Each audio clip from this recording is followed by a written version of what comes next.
Rachel, finally, the time is here for us to record our podcast. I know we were initially supposed to record last week, but then because of some unforeseen circumstances on my end, that we could not make that happen. So I'm very grateful that you made time this week for us again.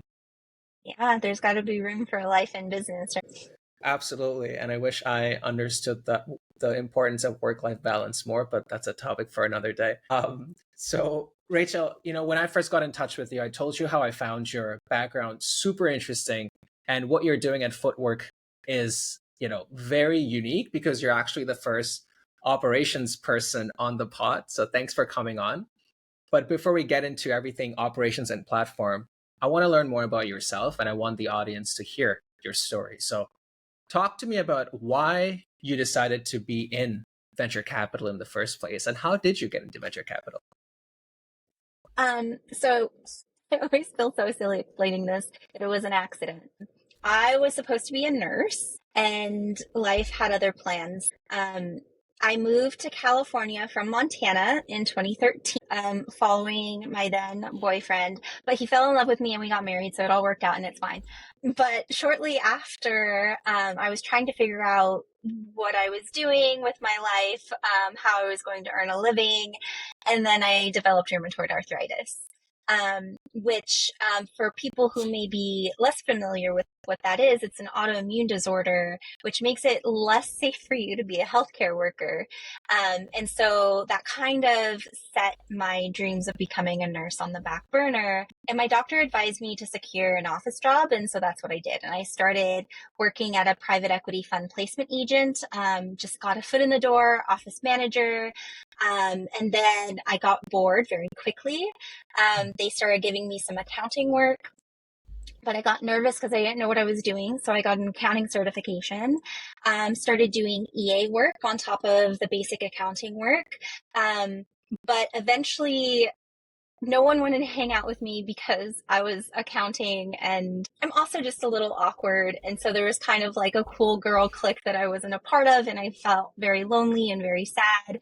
And so I went to a private equity firm. There I was an executive assistant and worked on the fundraising and investor relations side of things.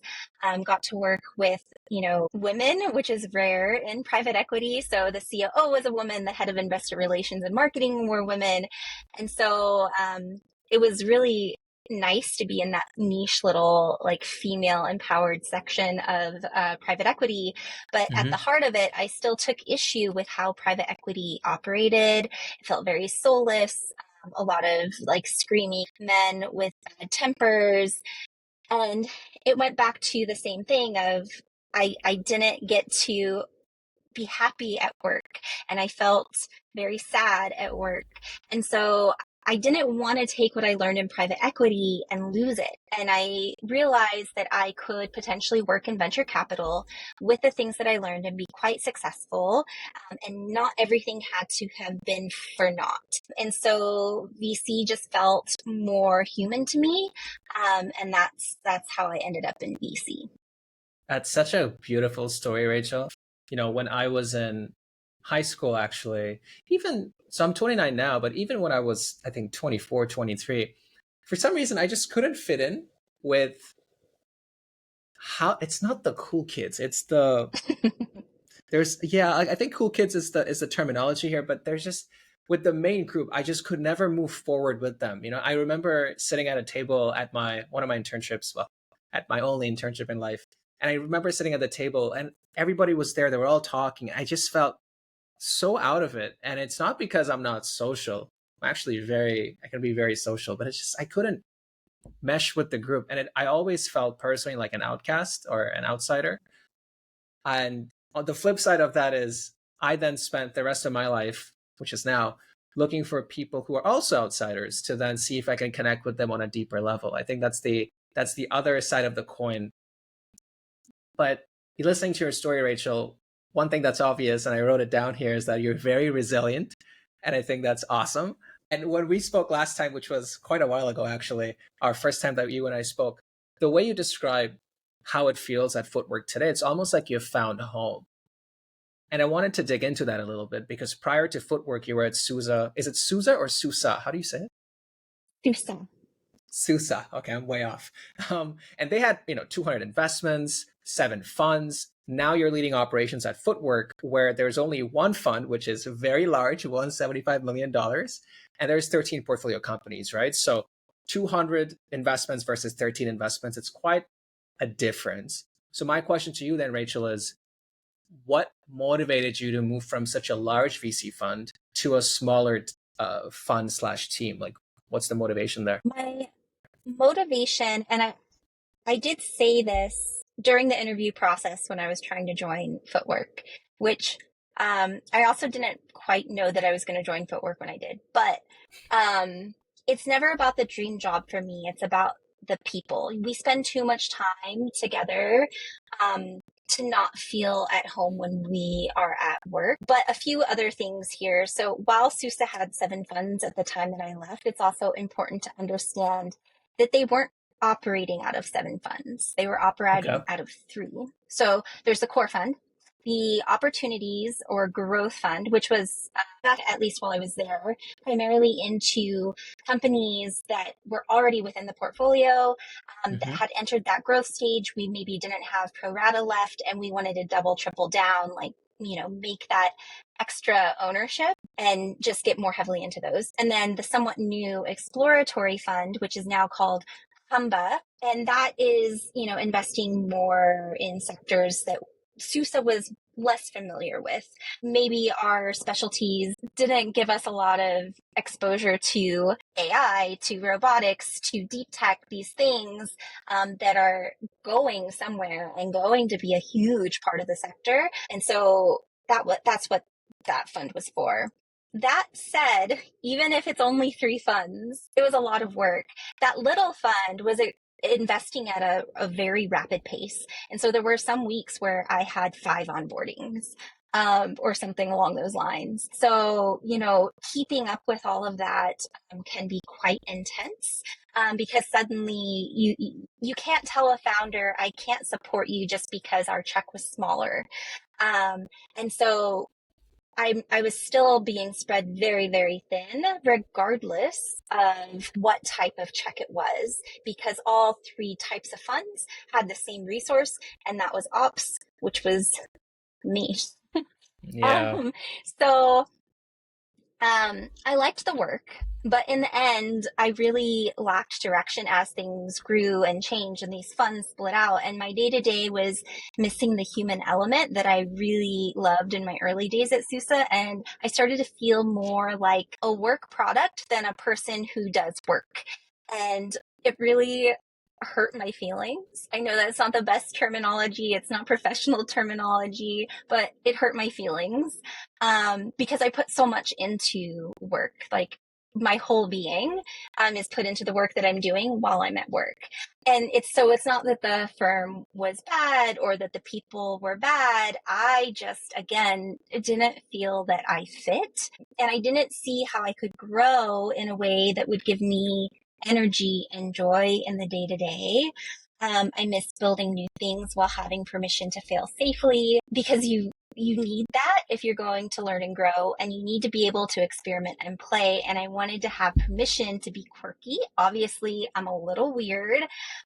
And so if I don't feel like I can be fully myself, the only answer is to go inside your shell. And so it made me feel like I wasn't a part of the team. And I had all of these things when Susa was small, and I thought that if I went back to a small firm that I would have those things. And I felt that, Footwork was going to give that to me. I spent several months with the team leading up to taking the position.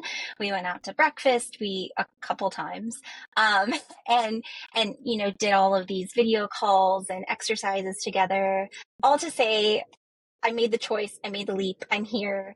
But beyond size, my GPs and counterpart, Catherine, who I'd say really co-owns operations with me, they all care about the culture and understand that it isn't something that just happens by random, like, tea leaves thrown about. It's intentional and it needs to be built and nurtured. And each one of us plays a role in that effort. And without each one of us taking up, that responsibility, then culture just doesn't happen. We only on average have 4,000 weeks to live, Rachel, and we spent, I want to say, three-fourths of that just working all our So life. much working. You're right. And if you're spending over 40 hours a week, and venture, it's never 40 hours. I'm pretty sure it's more. No. If you're right, no days off, hashtag. But if you're spending so much of your time working with founders and GPs, you would want to bring your full self to work. So I agree and I understand when you say that having the permission to be yourself, to bring that full version of yourself to work, and not necessarily thinking that you need to hide behind a mask all the time. But talk to me about this piece. Now that you're at a smaller fund, what are the differences, like in terms of operations? Like, how does a big fund operate differently from a smaller fund? I'm very curious. I've never asked this before to anyone. So the simple answer is that the smaller fund, there's nowhere to hide. Mm. And so you have to put your best foot forward and carry your weight, because everything that you do affects the team more the smaller that team is. If you're working on a project, even if you're the one spearheading it and owning it at a larger firm, they're not keeping track of every single thing that you do. So if something falls through the cracks, as long as you catch it before the final product goes out, no one's going to know. But when you're unless it ships, no one knows. At a smaller firm, when you're working on things in lockstep together, those small mistakes, even in draft form, they get called out.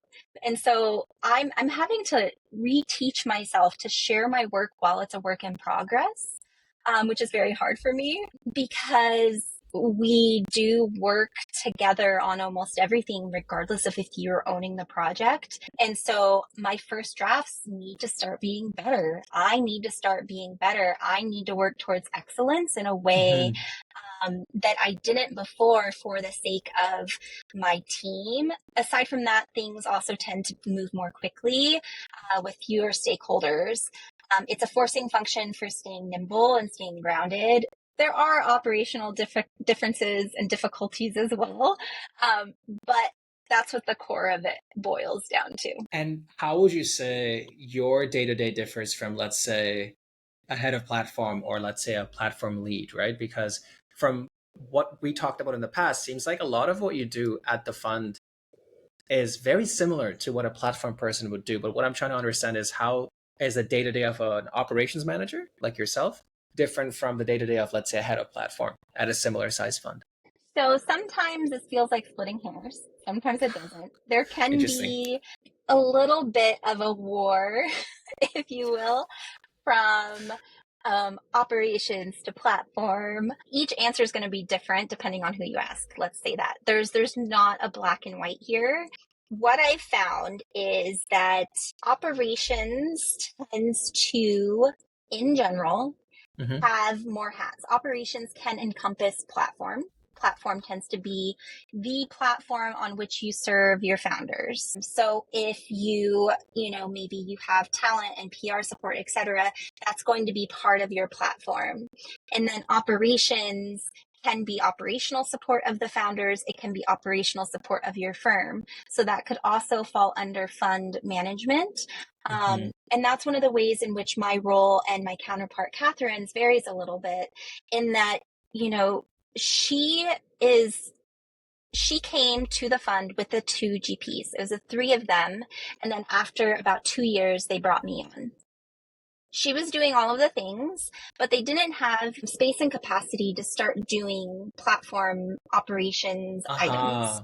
Gotcha. And so, they were supporting the founders and they were doing as much as possible, but additional capacity needed to be freed up. So I've come in and I'm trying to find ways to operationalize things. I don't know why I struggled with that word just now, and then, make things more scalable and streamlined and free up capacity for Nikhil, the GP that I work most closely with. And then she has then been able to work more closely with Mike, and she also still does fund admin work. So, it's her working on our budget. It's her doing things behind the scenes for closing docs and making sure wires go out. And so she's able to do more of those things, and that falls under operations as well. I Is that at understand. all helpful? That is helpful. That is helpful. I did want to ask a question just for clarity and for the audience as well. Catherine Hmm. is the chief of staff. She is, yeah. Awesome. Um, and this is another thing. Like, the title from firm to firm, it's so wishy-washy. It is. Sometimes it feels almost like when someone is really only an associate as an investor, but you get the title of partner before you actually have earned partner so that people will take your meetings. Yeah. Sometimes it's a thing of authority. Sometimes it's really truly earned. Sometimes it's not given into you until you earned it several times over. Sometimes, like your title really doesn't match the work that Mm. you do. I have met, and this is not to throw shade, but I have met many people who do or have done far less work or have had far less experience than I have, who have a head of or director of or VP type title. And that's just because of the firm they're at. And that's fine. Like, I don't care. I still pay my bills. I still have a job. Like, I still get to work with great founders. Yeah. It just so happens that, I have chosen to work at smaller firms who don't tend to value the title. And I think that Catherine takes the same, as far as I'm aware, I don't want to speak for her, but tends to take the same attitude of, less attachment to the title and more attachment to the work and the excellence and the team. I think the smaller the fund, I think you're right. They're more interested in how can we look the best so that we can get enough traction. Traction in the early days can mean, as you've mentioned, like founders wanting to take calls. If I'm an associate versus, I don't know, an operating partner, just for namesakes, right? They're more likely to take my call because they might think I have more pull, or I can get them the next meeting with the GP, right? Yeah. Interesting. Very Well, and it fascinating. can also be technically a part of compensation. Like, I don't want Mm. to give you the comp you're asking for, but what if I gave you this title? And then suddenly there's like a sparkles, it really just depends. And some people will take the comp over the title. Some people want the title over the comp. They'll say, don't give me a raise. I don't care. I just want the title, Mm. because it does change how that ladder gets climbed potentially. I'm not particularly interested in climbing a specific ladder, so I have become less attached to the title at this stage. I've spent all my life wanting to climb the ladder. Then I actually started talking to founders and actual VCs, and then I'm like, huh. And then I literally lost all my love for the title, and I kind of figured that it's more about impact as Yep. unicorn rainbow as that sounds. So let's talk platform, Rachel. I am very much in love with how you guys operate at Footwork, but I want the audience to share in the excitement that I have about how you guys operate. So talk to us about the fund's platform capabilities as a whole. How do you support your founders today after you cut the check? Yep. So we're still sorting it out, but I can give you current state. And that is that we're all involved in the founder support, meaning we're all technically involved in platform. And who does what really depends on skill set and capacity. So I previously mentioned a resources hub. Did You I? did. Did I Uh, research? Okay. I think you did. So I built with my team a resources hub that's based on a few key areas of support that we promise our founders. Got it. We promise this in advance of cutting that check, investing in them so they know it's coming. But these consist of community, talent support, board role or board role management, however you want to word that, scaling as a leader, and then future fundraising. And so we look at some of these, and a founder may ask for help finding or evaluating a key candidate. And the GPs tap their network, or they may agree to chat with a candidate on behalf of that founder, try and close the deal. And then on the other hand, if we're continuing with talent, that might be that I take a phone call with an inexperienced office manager to give some pointers on managing a build out, or how to install even just conferencing equipment, what to look for. And then, Catherine, she might take a call with an EA to help them navigate ways to work with their executives. So it's really bespoke. And I think that that is something that's a strength. It can be a problem in larger funds. And I did experience this from time to time at Susa, in that, if you do have a lot of people asking for help, it can be very tempting to just point to a resource and say the answer is here. And so what we're trying to do is say, we have these resources. You can self-serve if you so choose. If you ask for help directly, these are the things that we can do directly, but also don't forget that this hub is here. So if we do connect you with these potential candidates, you have a list of questions you might be able to ask them, or exercises, or if you want to do a try before you buy because this is a key hire, this is what a contract for that might look like. And so again, very bespoke, case by case, but all of us are involved in one way or another. So it sounds like there's a framework to how you're operating the 5 pillars that you had mentioned earlier. However, you and Catherine and the team, you're also very open to helping out founders with their unique requests as well, right? So, and because it's new, we're open to feedback. We're open to having things change.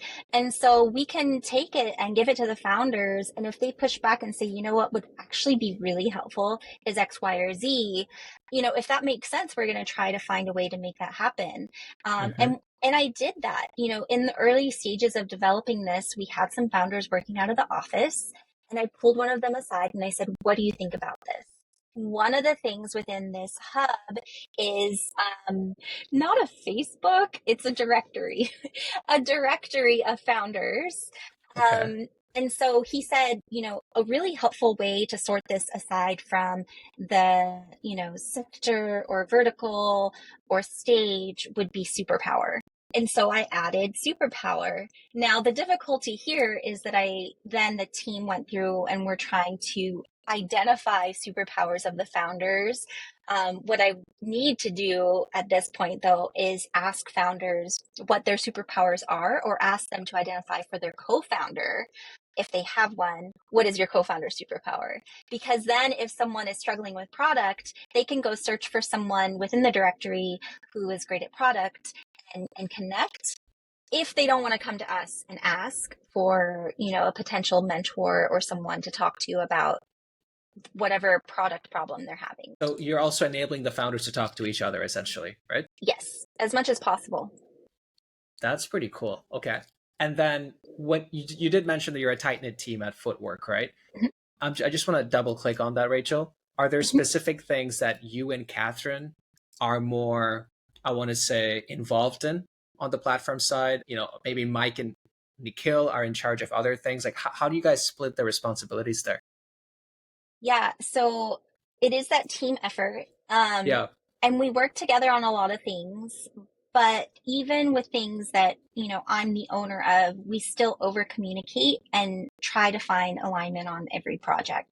And so part of that is making sure everyone's happy with the direction and outcome. And part of it is the process of all of us still learning how to work best as a team. And so you mentioned, I work closely with Nikhil, Catherine works closely with Mike. And there are splits along the way with that. So Nikhil and I own community and fundraising a little bit more strongly. That's not to say that Nikhil only owns it and that Mike has nothing to do with it, or Catherine has nothing to do with it. Because like I said before, Catherine helps with the docs, right?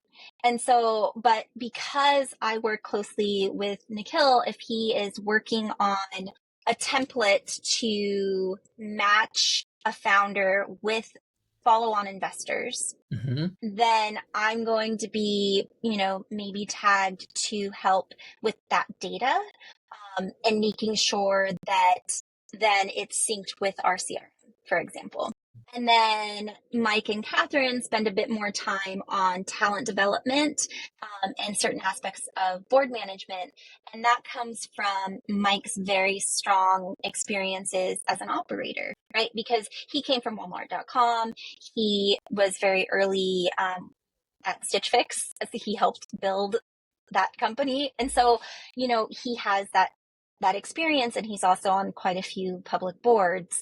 And so it's just a different skill set, and it goes back to being very open about their superpowers. And Yeah. it's not to say that Nikhil doesn't have great things to say about either of those things either. It's just like Hmm.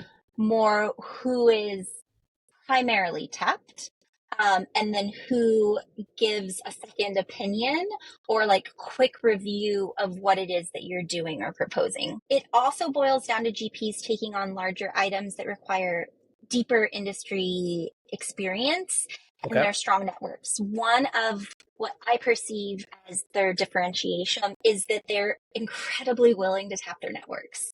They will ask some of the most important people for things. Hmm. And I think because they are so giving of their own time, and they are so human themselves, it's endearing, and people are willing to do a lot for them. And they also don't ask willy nilly. Like, they really think about, if there could be mutual benefit in the matches that they're making when they're pairing people in their network. And I think that makes it a really unique, I know this is a buzz term, but value add. Well, that's the name of the podcast, actually, the Value Add Podcast. Yeah, so it ties in very Yeah. well.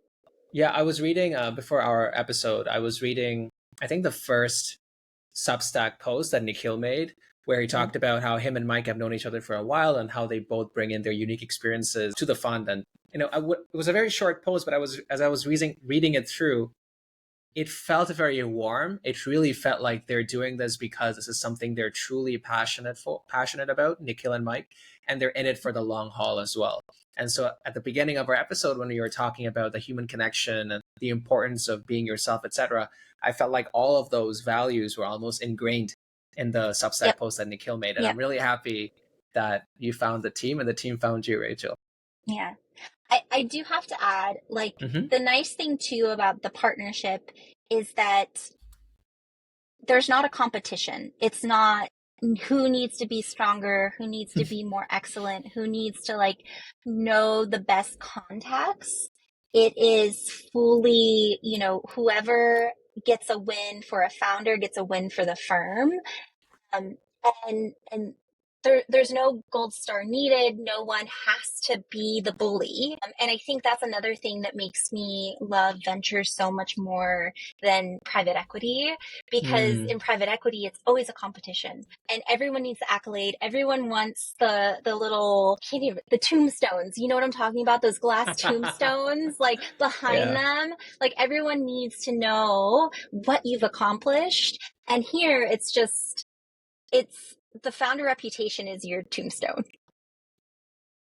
The best VCs and the best VC funds do not need an introduction because the founders do the brand awareness for them, right? Yeah. I've learned that recently, listening to so many podcast episodes about the VC scene. It's the founders. If you truly are there for a founder, like, they'll go to the ends of the earth to make that known. One of my previous guests, I spoke to two of his portfolio founders prior to him coming on the pod. They spent 25 minutes out of a 13-minute call just complimenting the fund. I'm like, dude, just stop. Like, I got what I needed 5 minutes and you have to stop. I can't do this anymore. But absolutely, Rachel, I'm very happy. Again, I'm truly happy that the team and you found each other. I do want to dig into everything platform now because I am well known for asking very niche questions about platform. For reminding myself as well as the audience, there's 5 pillars of your platform. There's community, talent, board role, scaling as a leader, and fundraising. So I want to dig into each one of these. Let's start with community because that's one thing I can never figure out, Rachel. My biggest anxiety is getting the wrong people in a room together and them leaving thinking it was a waste of their time. So I wanted to ask you, when you're arranging dinners or get-togethers or founder investor parties, how do you determine which founders, investors, or advisors to put in the room? And how do you measure the impact or the net positive value that came out of those interactions? How do you do it? So for annual founder end of year holiday, whatever you want to call it, dinner, Wow. all founders are invited. And so the Mm. thought there's really no thought there. It's just like, come hang out and drink some of Mike's very expensive wine that he's going to give you. And, and we got to host that in our office this past year. And it was really great because, a handful of us stayed after and like moved into our little lounge area and just drank wine and hung out later than we should have. And I told everyone during that I wake up to run at like 4:30 every day. And one of them put me on the spot the next morning and was like, the real question is, did Rachel get up for her run this morning? And my response was, Rachel did not. Uh, That's but it funny. was worth it. In any case, we do host dinners with themes. And so sometimes that means founders are involved. Sometimes founders aren't involved at all. So we had a dinner with just emerging managers. And so that is, people who either have started a firm or are thinking about starting a firm. They're not our competition. They're our buddies, right? Like they're a Hmm. potential source of deal flow. Maybe Yeah. they'll round out rounds for us later. But also, Mike and Nikhil are, great mentors. They want to, give it back to the community. And so they brought together potential emerging managers for a dinner. We've hosted one on the great hot buzzword topic, AI, um, where we invited AI investors, but then also product folks and companies that utilize AI. Or we also have one coming up for design and product. This one Mm. I'm really excited about because the reason we're having this dinner is because we have some people coming in for a conference. Yeah. The company is like a marketing and branding company that is based in New Zealand, but they're going to have, I think, 3 or 4 employees here for something. And we decided to pull together a design and product dinner for them. And so we're trying to bring in other product and design folks from within the portfolio, but then also design and product folks from companies that have like hit their stride. And so there is a combination of peers and a combination of potential mentors. And we keep it small so there can be a one conversation format. That way, no one gets left out, no one gets left aside. Everyone is learning and discussing the same thing. Hmm. And no one misses anything that could be potentially really helpful. And so similarly, if a GP is traveling, we'll try and Hmm. do something around that. Nikhil was just in New York, so he reached out to all the founders that are in New York um, and got them together for dinner. No theme, just community. And so, Uh, you know, cool. it doesn't have to be a founder. Functional leaders are just as important to us because they still have the power to make a business successful. They have the power to make a founder successful. Who they surround themselves with matters. And to that end, we want to know them, we want to support them. And so we don't take an NPS on these. Um, it's pretty clear if a dinner was successful based on the conversation. And that's it. That's the metric. Was the conversation good? Did people leave happy? Did people seem like they wanted to stay and linger and talk more? Was there a request to get everybody on the same thread, or LinkedIn connections, etc.? These are softer touches. And maybe if Hmm. I was hosting a larger event, I would try to capture NPS. But for something like this, that it's More not intimate. for an NPS. Like that's not the goal. The goal is the human connection, and you can see if human connection was made or not. It's that simple. You forgot the main metric, Rachel. Was the wine completely finished? I think that's the main one. Did Mike have to go back for more wine? That's and get fresh bottles out. But no, that's interesting. I did want to ask you this though. How do you source the topics or the theme? Well, this one was just because we had design and product folks that were going to be in town, so we built Uh something huh. around them. Gotcha. Um, you know, we are have a pipeline. It might Mm. surprise you to know it's hosted in Notion where everything else lives. Um, and so what we're doing now is looking at where the portfolio is going and Mm. where we're seeing trends, because if we have now multiple companies in healthcare infrastructure, can we do something around that and find these founders more a network? Can we have a discussion? Can we pull them for what they're struggling with right now and build a discussion around that and bring in some experts or more, I don't like saying more advanced because it denotes that these founders are not advanced, but you know what I mean? Like founders I do. from companies that are, advanced in their stage, Yeah. who have hit some of these other marks that can be really useful to them. Because all it really takes is a couple great ideas to come out of one of these dinners or one great connection, and it can Mm. increase the positive direction that the founder is taking. And so that's what we're thinking about, is what trends are we seeing within the portfolio, how is the portfolio changing, and how can we then bring more people into our network to serve this subset of founders, and how Hmm. can we cut up the portfolio to where it's not just one Yeah, portfolio. that It's makes a a lot word of sense. salad. It's a word salad, but I get it though. I don't think it's a word salad. I was talking to Danny from Foreign Ventures, and she mentioned what they do is sometimes they keep track of a startup's trajectory, and if it seems like, oh, these guys are, they're hitting their first $1 million in revenue, and XYZ is what we typically see founders ask around that time, they will then bubble up those topics to that pre $1 million startup and let them know, look, when our startups hit 1 million, these are the topics they think about.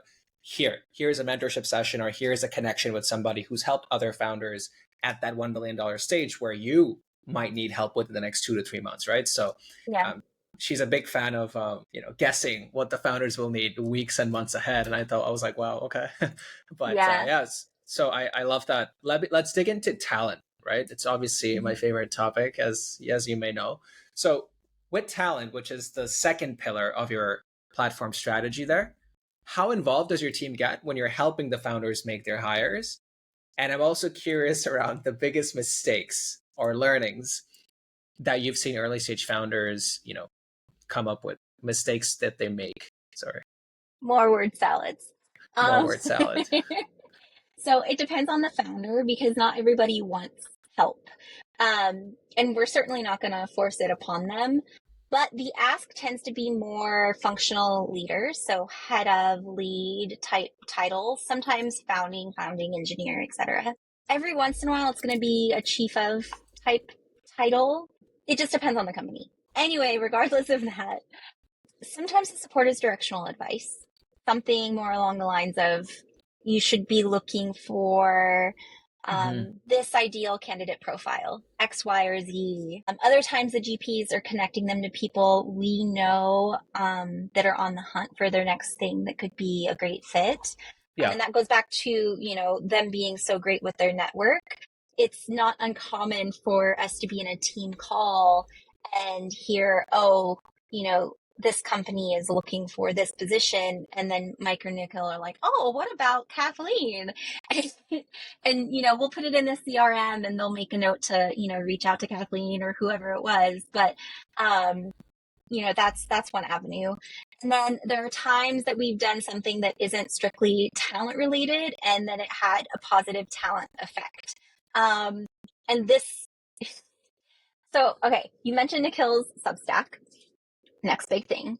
So we had posted an investment announcement on yeah. that Substack, and Mm-hmm. then a marketing leader saw it, and she followed Nikhil. She became interested in the company that we had announced, and she reached out to him and asked to be connected. And then they decided to work together. And now she's getting them all kinds of exclusives. Like the founder was just on, cable news. And it's not even to announce anything as far as fundraising necessarily. It's just getting the word out there. She's doing a phenomenal job. And we can't take credit for them choosing to hire her. We can't take credit for the work she's doing. But because of Nikhil's reach with his blog, and then Yeah. her feeling comfortable to reach out to him for this intro, and then him also knowing her enough to say, like, this is a good get, like make it Mm. happen, then, it's a positive effect. And Yeah. so sometimes, it's something as little as a nudge. And how do you guys keep track of the introductions you're making? Because it seems like, Nikhil and Mike, the GPs at your fund, obviously have a large network. However, I'm also appreciative of the fact that there's 13 portfolio companies and these founders might have different needs and different wants at different times of the year based on where they are in their startup journey. Is it just a CRM that you use to keep track of who needs what and what introductions to make? That's it? That's your secret sauce? That's awesome, man. Yeah. Okay. This people who have worked with me know this. People who have not worked with me, here you go. I'm a I'm a data geek. Data integrity. What data can I capture and turn into information, and how can I make a list work for us even if the CRM is not intended to do this? How can I force it to do this for me?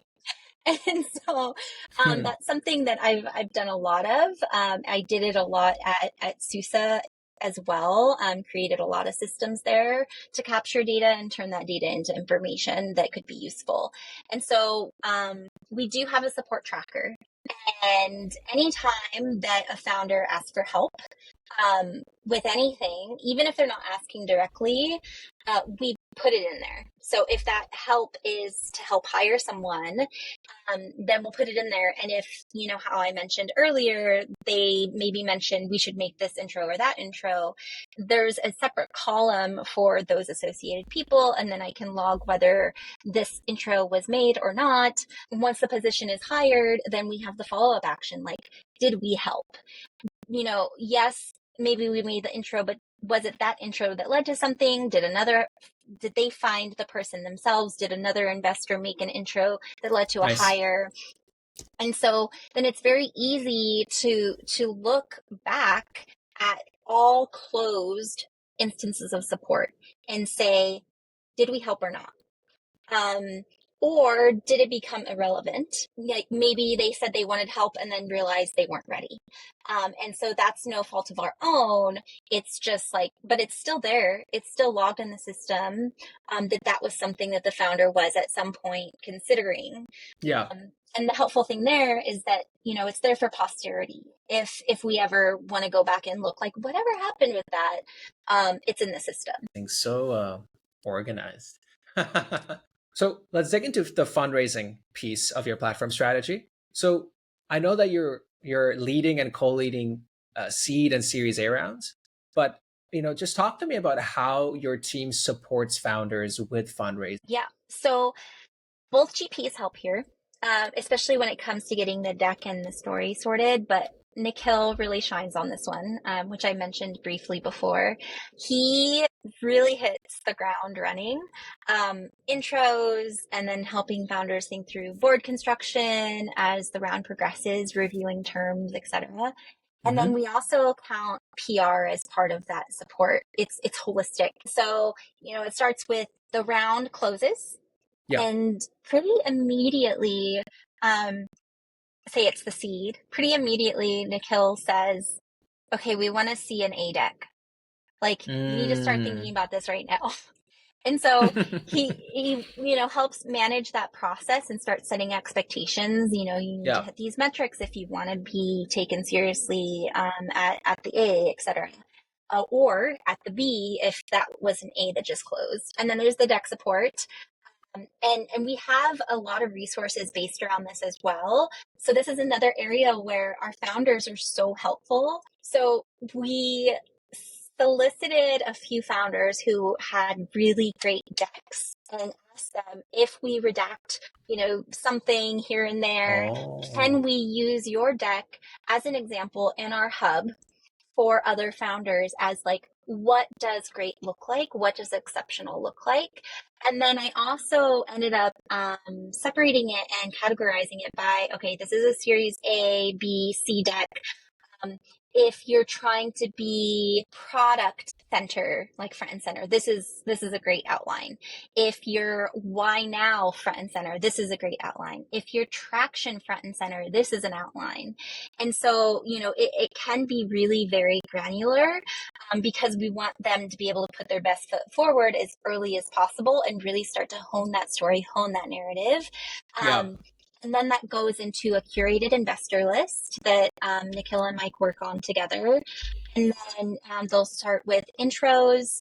And then we have PR support. And that is support preparing your press release, assistance by identifying the right reporters and pitching your fund announcement, helping you get that news into like the key weekend newsletters. And then if they don't want to work with us, they want to work with a PR agency and spend all their money, that's fine. But I also have a PR preparedness resource that I worked on. I worked with this. So I'm a big fan of BAM. They're a PR agency, and they have a resource that I got familiar with and have shared out that helps people understand, like, is this going to be a waste of your time and money?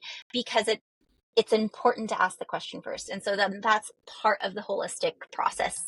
Remind me how big is your platform team?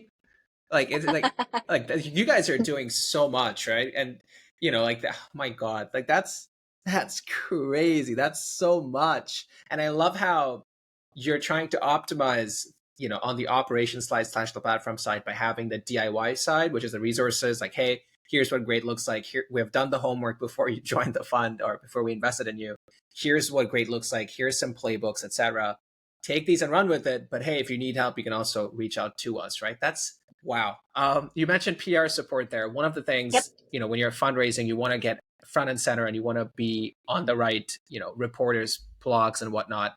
So my question to you is, what's your go-to tip for early stage founders who want to pitch themselves right to reporters? And what are some of the mistakes that you often see early stage founders make during that fundraising process? So the number one most important thing before you start pitching a reporter, in my opinion, is to have all your ducks in a row first. If you don't have your press kit ready, your press kit has, your general press release, high quality photo of you and your team or you and your co-founders in landscape, not portrait, important. But if you don't have all of these things ready, like high resolution images of your logo, etc., if you don't have all of that ready, then it's going to be tough because you can't push the reporter the same way the reporter can push you. If you go to a reporter and you say, hey, I really want you to do this story, but it needs to be done in 2 days. Even if they're somewhat interested, if they have something else that they're publishing, that they're working on, that's already been prioritized, they're going to tell you to like, go kick rocks. So like what you have to be ready. So then if they say, you know what, I can't do it in 2 days, but I can do it in 5, then okay, like you don't have time. They still need access to your stuff pretty quickly. And if True. they look at your press kit and then they come back to you and they need a photo and they need your logo and they need all of these other things, they're going to get really frustrated and maybe be less inclined to work with you in the future. And like, granted, yes, they're used to people not having their ducks in a row, but if you make a good impression, like how is that bad? And so definitely having your ducks in a row to make the reporter not hate you. And then on mistakes I see consistently, first is pitching to the wrong reporter.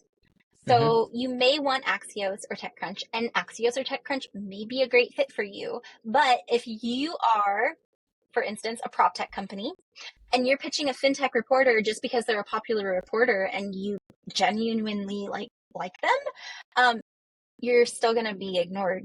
They're going to be like, have you read anything that I've written? Because none of it has been prop tech. Similarly, if you're reaching out to several reporters with a spray and pray philosophy, reporters are like middle school girls. We talk. Like, there's gossip. They know who's pitched. So if you pitched three reporters and they're all like close to each other at TechCrunch and you're promising all of them an exclusive, none of them are going to take your story and you've just burned three bridges in one go. So, Damn, um, that, sounds like the uh, mafia. I mean, don't burn bridges. Just don't burn the bridges. And it's so easy to do because you think that you're invincible because we all think we're invincible from being online and you're not. So, okay, that's number one. Number Gotcha. two, thinking that just getting funded is news, right? Like it is your news and announcing, oftentimes it's not just launching your product, it's saying, hey, we got money and now we're out of stealth, whatever it is, right? But the money was a story 10 years ago when it was rare to raise $10 million. True. It's Yeah. not rare anymore to have $10 million. It just isn't. And so you really have to find the story behind it. You need to be able to have a compelling why now or why this product that Mm-hmm. can grasp the ideal reader, the whether that is, an ideal candidate that you're going to hire or an ideal customer or an ideal future investor that's going to preempt your Series A. Like whatever it is, you need to figure out that lens and pitch that with the funding as like a highlighted back burner topic. And then three is getting overwhelmed and hiring an agency before you're ready. So I Mm. touched on that earlier, but agencies take a lot of time to succeed. And if you cannot give them the time, you will be unhappy with the outcome, no matter how great they are at the job. And the best agencies, like the one I mentioned before, BAM, they'll do a pre-intake of sorts and give you a reality check so that you don't sign on if you're not ready. Mm-hmm. But not everyone will do that for you. So you have to be really careful and, ask the questions about, if you are ready for a PR push from a PR agency. It's a lot of learnings. I think the entire question and your whole response there could be a very valuable snippet, and I'll make sure to post it separately. It's fantastic. So you've been in platform for 6 years now, Rachel, right? What have been your biggest learnings doing both operations and platform at Susa as well as Footwork? Okay, so the first one, and I know I keep making excuses for the words that I use or the phrases that I use, but founders will tell you what they need. It's super simple. If you aren't being asked to provide talent support, then back off. Don't shove it down their throats. If they ask for coaching, which we have done at Footwork, so whatever you're being asked for, the Mm-hmm. most often is what you need to develop and where you need to spend your time. And so, this hub that I mentioned that I put all this time and effort into, if we had previewed it with a couple founders and they were like, this sucks, or we launched it and then they gave us a bunch of feedback and said what would be more helpful is X, Y, or Z, we still would Mm-hmm. have been like, okay, well, it sucks that we spent all this time building it. Maybe we can find a different use for it or a different way to use it. But we have to listen to what we're being asked for. Otherwise, we're irrelevant outside of the money that we can give our founders. The other is, and I touched on this a little bit earlier as far as the other emerging managers not being a competition. Mm-hmm. Sometimes, I mean, they kind of are, but like you can't treat them like they are. Ops professionals and platform professionals, they're also not your competition. Ops can be a really lonely role. It's why I'm in like multiple operations groups. And so you're expected to do so much with so little. Oftentimes, you're the only person in your company working on what you're working on or who Mm-hmm. understands the stresses of your daily life, like while you're working on these things. But if you don't know the answer to something and you can get that answer from someone else who knows how without having to spin your wheels, then do it. And similarly, if you Mm-hmm. have the answer to a question someone else is asking, give it to them. I think True. that being a gatekeeper doesn't help anybody. It also locks you out of the community. And so, True. True. I think that if you see other ops and platform people at other firms as your peers and your community rather than your competition, it'll take you a long way. And then the last one, I know I've said so many words now, but you asked for three, and that was to be authentic. So I'm, if you can't tell, a sensitive and a quirky person with quirky habits. And I want to be able to be that person. And I think being able to be that person with founders is also really important. If I put on my private equity mask and tried to go talk to these founders, they would be like, get out of here. Who hired you? We don't want to work with you. Pretty funny. I think founders are better than almost anyone else at, sniffing out your BS. And so if you aren't yourself, you can't build authentic relationships. And I think that, being human is the best way to build a name for yourself with your portfolio founders. So as someone who gives a shit and tries, the founders aren't perfect. Obviously they want good product, good output, but at the same time, they're not going to hold you to perfection. We're all just doing our best, as the meme goes. And so I think that, as long as you're honest at your core, you're going to be fine. That's very, very well articulated, Rachel. It's such well thought out responses. I love it. I do have to ask you this though, given how organized your platform capabilities are, how do you market? Oh, well, that's what market means, like pre-market, or how do you pre-sell your other founders before you even cut the check, right? Like, how do you tell founders, look, here's all the things that we can help you out with to attract them to your fund? Like, how do you do that? And what does that onboarding process look like? At these early stages, deals can move very, very quickly. Mike and Nikhil will move heaven and earth to spend quality time with the founders and show that they are genuinely invested, not just in, getting a foot in the door and, equity down the line, but in helping them scale as a leader.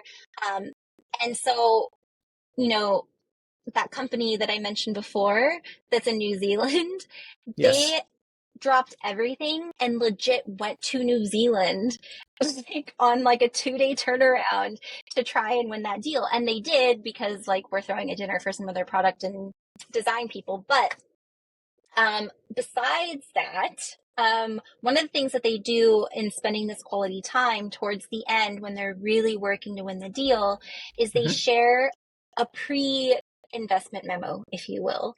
And so this spells out for them why we believe in them and why we believe in what they're building. We lay out how our superpowers, the ones that I mentioned earlier, can immediately support them. We give them a list of references that they can call. We give them insight into the founder promise that I mentioned a few times.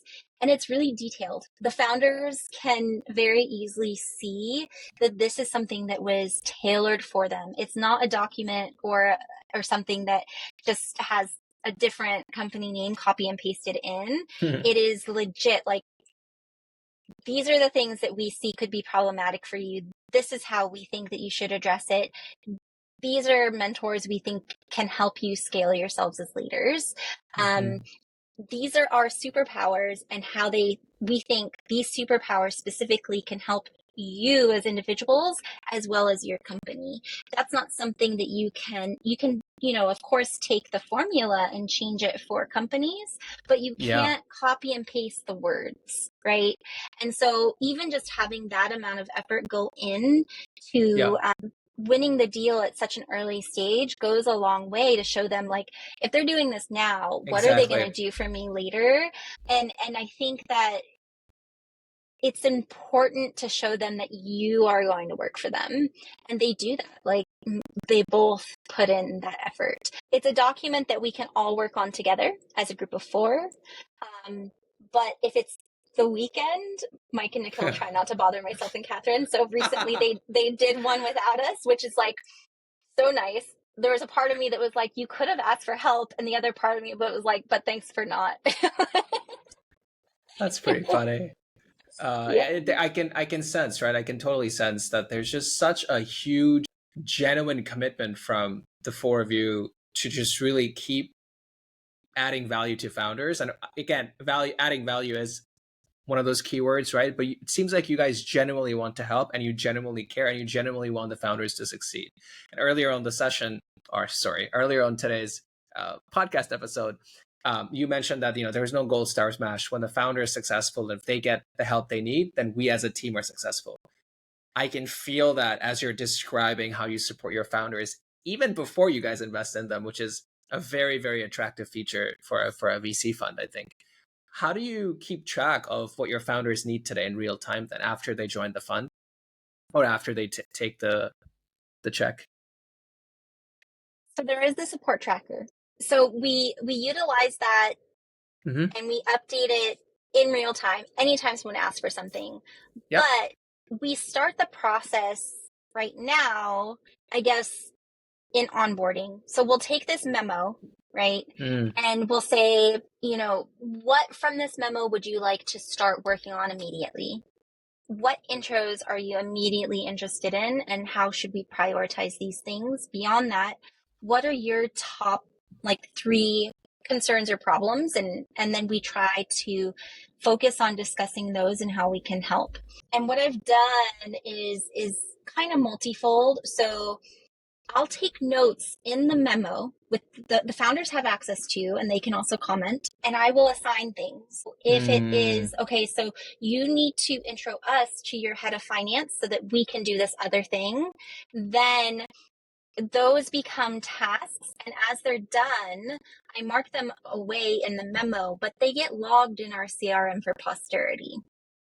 And so who you are depends on what you're seeing and how you're experiencing the tracking of these processes, but they're captured regardless. And then for the existing portfolio or for ongoing, all support is logged in that CRM support tracker that we talked about a little bit earlier.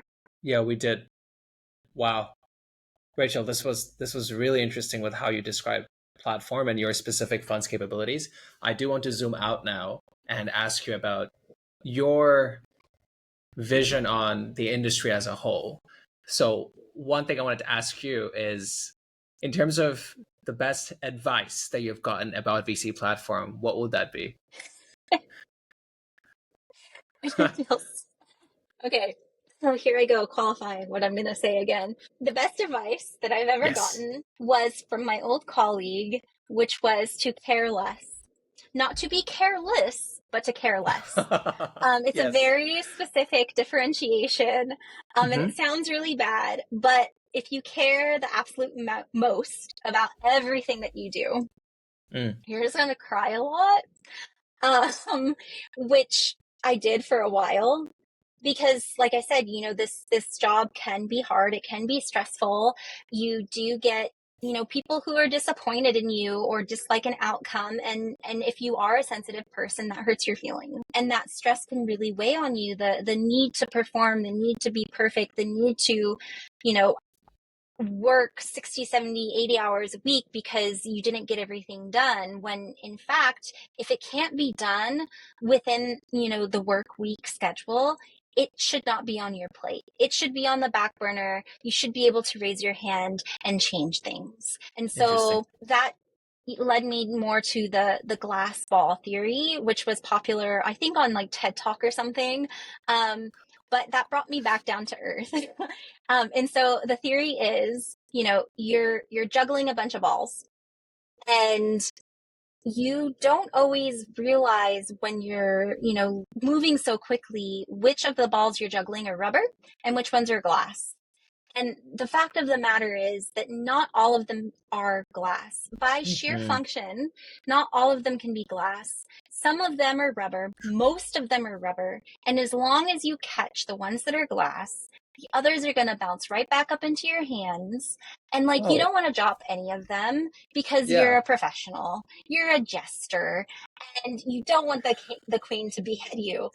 However, the fact of the matter is not all of them can be glass. And, if you can take that step back and let a couple of the rubber ones just drop for a hot second, you'll be fine. I needed this reminder. I needed this reminder for another aspect of my life. Thank you. And in your opinion, what's the most misunderstood topic today in VC platform?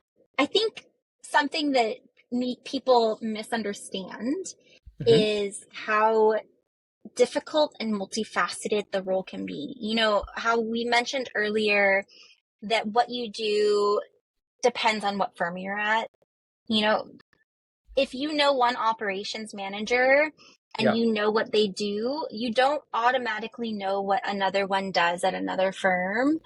Just like if you know a head of ops or a head of platform or a head of talent, like you don't know their specialty and you don't know their firm. I think that oftentimes our workloads are really misunderstood because of that. One of the groups that I'm in, they use the phrase a lot, could you just? And that's a phrase that we get a lot from executives. Could you just do this really hard, crazy, wild, impossible thing? And could you do it immediately and with no money? Please, thanks, okay, bye. Like, it doesn't really work that way. Yeah. Um, and I think that people also don't realize that on large teams that everyone is asking us for stuff. So Mm. and that gets, tripled if we're talking about companies that have, large portfolios, right? So somehow everyone seems to know that we're doing a lot, and I've gotten this. I know there's a lot on your plate, but could you just? It's Or kind of like, funny. if there's anything I can do to help, but also, could you just? What you could do to help is to not ask me for something when you know I'm stressed out. But I'll still do it. It just needs to be deprioritized. I'm on a tangent, but what this is leading me to is, you know, I I really wish that more people just understood the level of stress, and that they trusted us as professionals who do care a lot to prioritize accordingly, and give us permission to, raise our hands, and set some boundaries so that we can put our best foot forward and keep track of those balls and know which ones are glass and which ones are rubber. Absolutely. And I think that, yeah, I've seen this apply to my own personal life, Rachel, and it's just what I personally found is I actually wouldn't give in my 100% in the beginning of my, well, not in the beginning of my career, but there were certain parts of my career where I intentionally held back. I just felt like I wasn't, to be very blunt, wasn't compensated well enough. And then one day I thought, you know what? It's actually more effort for me to hold back. It would be much easier if I just gave it my all. And I started giving it my all. And then all of a sudden, the team started respecting me more because they're like, wow, he gets so much done in such less time. Hmm. And so then I got their trust, and then I started pushing back. I was like, well, you want 20 things, man, but realistically, no one can do 20 things in 5 seconds. And Yeah. that's when I kind of gained their respect more, and I was able to tip the scale in my favor while still doing a lot more work than I did in the past, right? But it takes a lot of all the stars have to align to be able to get to that point. It's not just compensation, it's not just you doing more work, it's not just upper management being more understanding. It's all the above, and Yep. everything needs to be aligned in the perfect way, right? And I think it's a good reminder for other platform people to go through what you just mentioned, which is, figuring out those boundaries and learning when to say no, to Yeah. deprioritize and prioritize the glass ornaments. Well, and I have no delusions that, a bunch of GPs are going to hear me say this and then suddenly be like, oh, I should be nicer. But I think the ops professionals are often treated so differently than Mm. investors. I feel that, and I've experienced this quite a lot, that people on the investment team are often permitted to say no. They're permitted to set boundaries. And oftentimes, admin or ops are not permitted to set those same boundaries, are not permitted to say no. And so, they'll say, well, I don't want to hear you complain about the hustle or whatever. It's like, I'm sorry, I'm not paid to hustle. Like, I'm paid to support founders and build some shit, but like, but like, That's funny. I'm not building a startup here. Like, you need your team to be able to be human and be able to regenerate on the weekends. You need people to be able to disconnect, because the second that we get burnt out, and that burnt out builds and Mm, compounds, and we cannot then complete our stress cycles, and we're just mm, sad all the time, true. do you think that it's worth it for us to like stay in that state? That's when we quit. That's why you see so much turnover in ops and platform, because it's not okay to be treated as if we're robots. It's not Yeah. okay to be treated like we are work products instead of people. Yeah. And I think, if more of us were able to set those boundaries, then the message would get across, because that would become a standard, an industry norm, rather than, oh, like my ops prof just like quit for nothing. You know what I mean?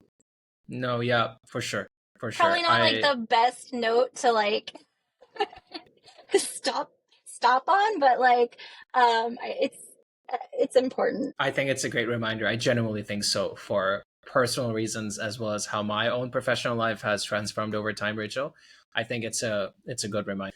How do you see the platform space evolving over the next 2 to 3 years, Rachel? And I'm curious how you are aligning Footwork's platform strategy to follow the trend that you're seeing over the next 2 to 3 years.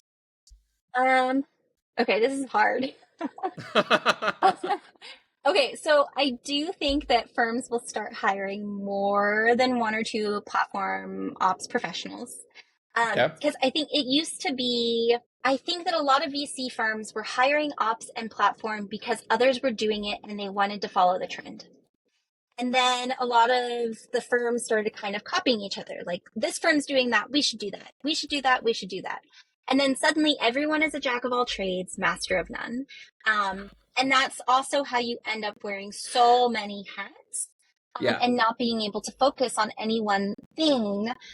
And so I think that they will start hiring more specialists Hmm. versus generalists. And so then if your firm specializes in talent and nothing else, this will become important, because if a firm is specializing in talent and you already have another firm on your cap table that's specializing in talent, maybe you won't want to work with that firm. But if you have multiple ops professionals on your team that are specialists, then it's like, okay, well, you don't need that talent person, but here's someone who is a PR specialist. And that's not to say that you won't still juggle a couple of those balls and have, some generalist practices. Hmm. But I do think that you have to be truly differentiated. And that is something that I'm working on here at Footwork, is figuring out what our platform differentiation will be and how to message it. It's actually a Hmm. project that I'm going to be working on while Nikhil is out on paternity leave this fall. It's my self-assigned work. So that's the North Star, is building a base and using the Uh-huh. superpowers of our team to define and build something that's differentiated but scalable, and specialized. And I need to figure out how to manage the generalist items that aren't going to go anywhere, that are still important, because that's the base of the pyramid. Yeah. But I do think that figuring out that specialty, that differentiation, is going to be important for us. You know what? I have some ideas I want to share with you after the pod. Yeah, it'll be fun. It'll be fun. And one question that I shared with you before the episode was, where do you see yourself in 5 years? And do you think you're getting closer to becoming who you want to be in this life? And I think the question wasn't really well positioned. I think my problem, I'm being very open with you, my problem, Rachel, is I was quite literally trained to make the quality of my work equal to the quality of who I am and my identity in society. Yep. As I'm growing older, what I'm realizing is there's a lot of pros to that, but holy hell, are there a few cons which can quite literally destroy your life, because Yep. you start almost devaluing yourself when the quality of your work isn't 100%, and your quality of work will never always be 100%. I think that's very difficult. Mhm. But I still pose that question to you, Rachel. outside of venture capital, you know, who is Rachel, and like how do you see yourself evolving over time, and how do you see work playing into that character development? You know, the whole 5 years thing is tough for me, because at no point in time have I ever looked back 5 years down the road and been like, yeah, that makes sense. That's totally on track. Mm, Like I said, I was supposed to be a nurse. Didn't happen. I went into private equity. Didn't stay. And so I think, making these plans, it's all well and good. And we all need to have goals. It's not like I think goals are bad. But I think that if you hold your value to these things, that it can be pretty problematic, as you touched on. Uh, mm, and so I think also if I do think, okay, well, by this point in time, in 5 years, I want to be head of ops. But then, I'm working at a firm that doesn't believe in head of titles. Like, I'm going to let myself down, even if I love the work that I do and I love my team and I love my founders. Why? Because I didn't get this title, that I somehow assigned as valuable to who I am and what my goals are. mm, Um, and so I do think that it can be hard because, in the past, I have wanted that title. I have wanted the comp, whatever, but it's just healthier for me to do my best and let that bring me contentment. On the personal side of who I want to become, as we hinted at, that I keep that pretty separate from my work, which wasn't the case until I discovered that, glass ball theory. I put too much value on my work, on my title, on my compensation. And I was always trying to catch up to other people. And I was really miserable because no matter how well I did, I was still seeing people who were doing better than me. And I was like, why can't I be where they are? And it is just really unhealthy. And so, I just started separating that. It's the care less and putting more value on my time outside of work, more time on, more value on my time with my husband, more mm. time in nature. And so I think, that's how I identify. I'm a lover of nature. I'm a runner. I bake a lot and I make my own recipes, which are great. I'm an artist and I'm a great wife and a great friend. And skills and goals are one thing, but who I am is just something totally different. And that's a person that I'm happy with. And so my goal is to feel that I chose my life, not that it happened to me, while existing outside of the work week. That's that's so cool. I went to Slovenia in Europe 3 times now. Every time I go, Rachel, like people there don't have Google calendars or Google Yeah. Drive accounts, right? Maybe they do, but they don't talk about it. And when you're having a wine with someone you just met, and they're just talking about the most nicest and non-work related topics on planet Earth, I'm like, wait a second, there is a life outside of this? Yeah. Yeah, it really opened up my life, and I keep going back. I'm going at literally again in 6 weeks, and everyone's like, dude, like, just why don't you just move there? Anyway, Yep. that's the European life. I I hear still that all the need my time. They take more time off. When you go to parties, no one asks what you do for work. They ask what you do for exactly. fun. Like, who Yes, are you? Like, what brings you joy? And your work can bring you joy, but it's not who you are. dude, 100% in Toronto. The first, that's why I don't have friends in Toronto. You go anywhere, they're like, they have a cup. They're like, so what do you do? And I stopped telling people what I do because then they act weird. I'm like, yeah, so I just tell them I'm unemployed because I want to see their reaction, right? That's more entertaining for me than me telling them what I do, because then they Yep. start asking questions. Anyway, I Anyway, digress. Yes, Rachel, last question for you today is, what advice do you have for anyone looking to get into ops or platform? I feel like you've figured out what works for you in platform. You're part of a team that thinks in a very organized manner. You're having great impact on your founders. If someone were to come to you today and ask you what they should be doing to find that niche in platform or ops that they would fall in love with, what advice would you give them, a newcomer? so what I tell people is to figure out what skills you have that could Mm, suit VC ops, and kind of bend to that. So, one example is you taught yoga. And I have talked to someone who wanted to get into ops who was coming at it from a yoga angle. And it's like, okay, well, you're probably really great at reading body language and setting people at ease. That's a skill. And lots of customer service experience means that no job is too small, no job is too big either, and you aren't afraid to get your hands dirty. If you want your foot in the door, you have to sell yourself in a unique way, because education can be replaced with experience if you just know how to talk through it and frame it appropriately. Because here's the thing, there are some firms who want an Ivy League education. I've seen EA positions who want you to have a master's degree. Are you freaking kidding me? Like, how's that going to tell you like what my skill set is when it comes to like managing your calendar? Do I think education is important? Yes. Do I think that it means that you can win the game of life? Absolutely. No. And so, yeah. And so I think that it's important to just like not compare yourself to other people, and take the skills that you have, take the education that you have, take your work ethic and turn it into a story about who you are and who you can be to that firm that you're trying to get into. And then also, lastly, if you get your foot in the wrong door, you can't be afraid to try again. Even if it feels like you're not moving in a straight line, sometimes you might feel like you've moved down or stepped back. As long as you're moving, you're doing it right, because if you climbed a ladder once, you can do it again. Like, just keep moving. As long as you are trying, and as long as you are making connections and meeting with founders and other ops professionals that can vouch for you, you're going to be fine. But you have to make that first step and not be afraid that it's going to be the wrong one. And I think also just learning from other people, right?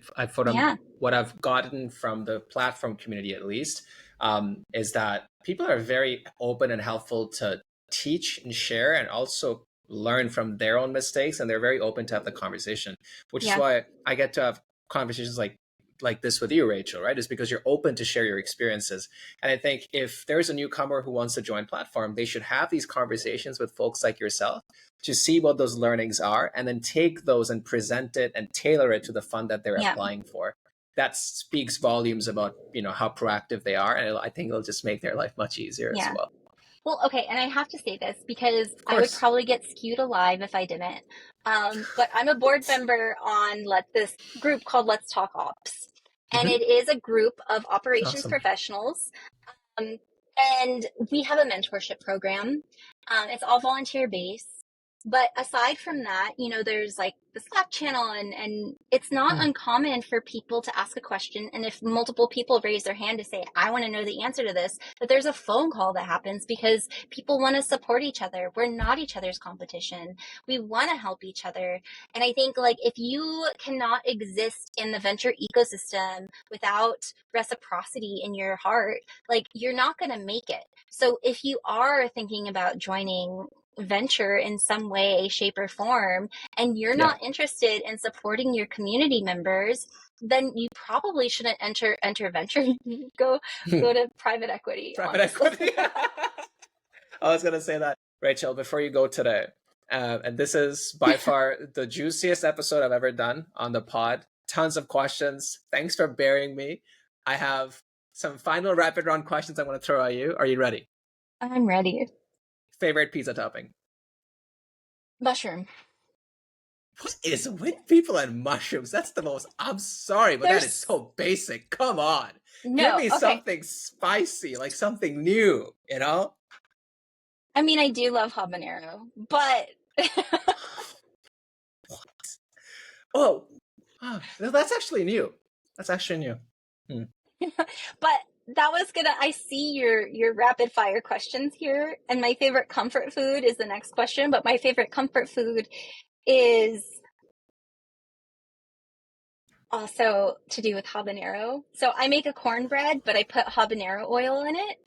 And so it's a sweet cornbread with habanero oil. It's a recipe that I made up because like I said, I like to bake and I like to make up my own recipes. So my favorite comfort food is cornbread with habanero oil in it. Now does that make me better? That does. Super unique. Okay. If you could have one superpower, Rachel, what would it be? Anything. Um, Probably the ability to talk to animals. Oh, that's so cool. Wow. I would talk to cats all day. I already do. They don't really care. Oh, wow. Okay. Well, what animal would you talk to? All of them, man. I told you, I go into nature all Oh, the time, right? And I try to bribe even just like the birds and squirrels in my backyard to be my friends.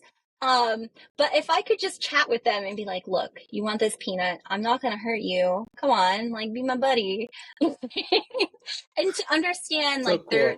their fears, or to even just Yeah. understand, when dogs are talking to each other, what are they really saying? And then it goes a little deeper. Like I heard, this is going far too far, but I heard that they just recently discovered that when elephants speak to each other, they actually have names and words that have been recognized on recordings, and the same with whales. And so, Oh, like, if you could listen to that and understand it and just be a fly on the wall to like an intelligent conversation between some whales or elephants, like, would you not? You don't even have to say anything back, just to be like, okay, they're worried about, that tree over there. But like maybe it's not anything yeah. that intriguing, but like it's still, what is it that's going on Wow. in there, you know? That's Eh? such Eh? cool perspective, dude. Honestly, like that's sick. I mean it. Wow. I do have to ask my last question though, Rachel, which is if your life was a movie, what genre would it be? Uh, And it's a weird question. um, okay, this is gonna sound weird based on this interview. But people who know me will understand. True crime. True crime? Dude, what? Okay. The only true crime is you like habanero on your pizza, I think. But damn. Okay. Um, Awesome, I guess. it's not a great answer. No. But it's an You're the honest first one. person who it's you're the first person who said true crime. I've had a fair share of good answers, yeah.